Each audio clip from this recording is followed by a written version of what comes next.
Good morning, Missy Moment here. I am leaving a home inspection, and while I was there, I was able to get on the phone and just make some calls with some files that we've got kind of hanging out there. And I wanted to throw something out there to all of you all who don't want to pull permits when you build something or finish square feet in your house, your basement, or you do an addition on the back side of the house. Maybe it was a screened-in porch or deck, and now you're going to make it a 3-season or a 4-season room and finish square feet. You guys, pull permits. What does it do? It's not going to slow you down that much, and there's always a penance to pay when you get ready to sell. So it would just save everybody a lot of heartburn if you go ahead and do it right in the very beginning. And I was talking to Stafford County.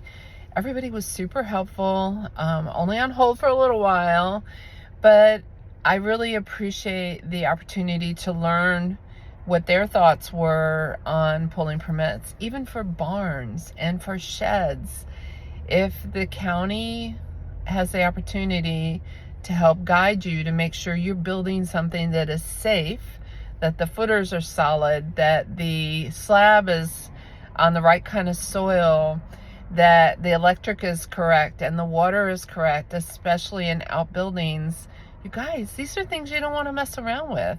And then when I get ready to sell your property, guess what?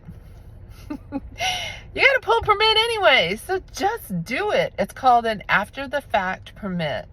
And it's not that painful to do it afterwards either, but if it's finished square feet and they've got to cut drywall to see that the fire block is done properly in the upper level or the upper part of the wall, and they got to make sure your electric is done right and your plumbing is done right, why not do it right initially?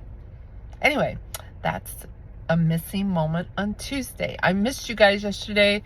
My phone just blew up all day long, so to get on the phone and do a video with you guys by the end of the day, I'm like, I don't think so. I'm done talking to people. So hope you guys have a great one. It's a little chillier today, but it's a good day to pull permits. See ya.